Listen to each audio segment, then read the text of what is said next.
Iran and ISIS are competing for the crown of militant Islam. One calls itself the Islamic Republic, the other calls itself the Islamic State. Both want to impose a militant Islamic empire, first on the region and then on the entire world. They just disagree among themselves who will be the ruler of that empire. So when it comes to Iran and ISIS, the enemy of your enemy is your enemy. Wow, that was just one of the greatest lines.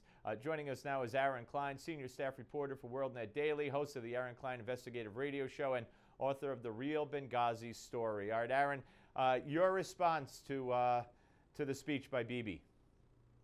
You know, I'm sitting here in Tel Aviv, and I cannot believe that the Obama administration has used this speech, a speech where Bibi, as you just heard, he's warning about the prospects of an Iranian nuclear capability. He's warning about Iran, the Ayatollahs, the Clovers, which believe in the coming of this Messiah, and that in order to bring him back, it's called the Mehdi, they have to first bring the world to an apocalyptic world battle of good versus evil, that Bibi comes to warn about the dangers of the West, and Obama turns this into something that he's personally offended by. Personally offended because Bibi snubbed him, he says, by not coordinating this with the White House. You know, first of all, it's a little bit weird for me watching these many months during Obama's second term as he has repeatedly snubbed Congress. He's gone around Congress.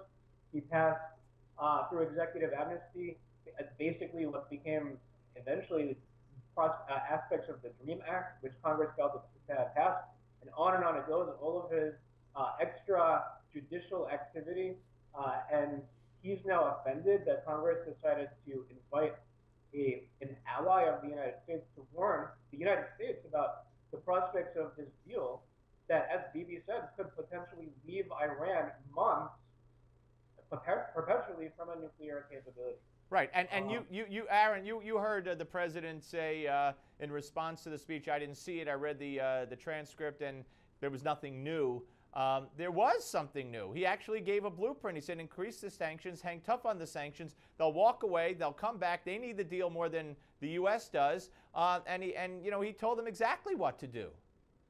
Yeah, that actually, indeed, that this is a very bad deal. We need a better deal that puts, first of all, sanctions in place, but that second ensures that the United Nations IAEA, International Atomic Energy Agency, can get into Iran's nuclear program. And by the way, just 2 days ago, the Iranians have been yet again accused by the United Nations, right, not Israel, the United Nations, of hiding some aspects of their nuclear program.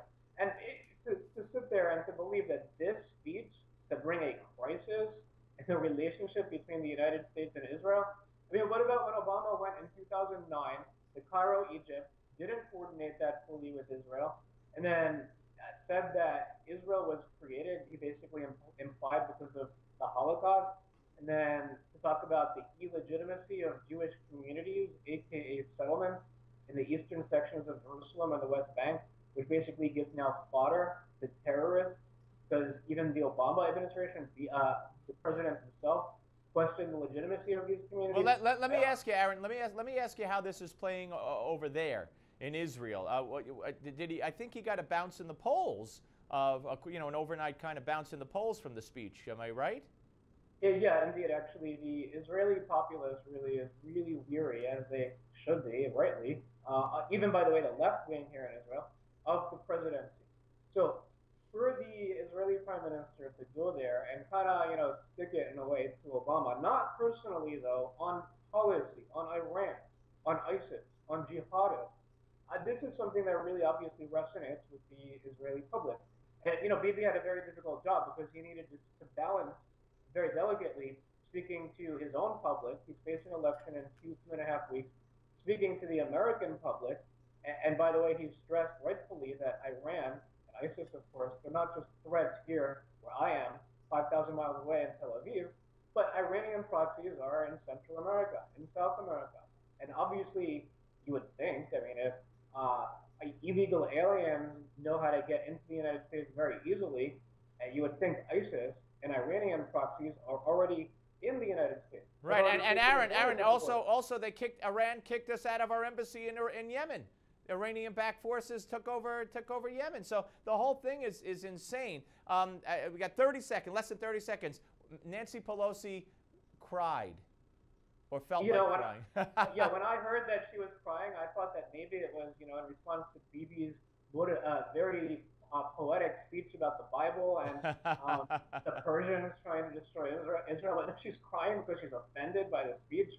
I mean, come on. I Although she doesn't know. have tear ducts left, so I don't think she could really cry. All right, Aaron, great to talk to you, sir. We'll speak to you soon. Aaron Klein, ladies and gentlemen. And we are coming back with much, much more of the Steve Malzberg Show. Don't go away.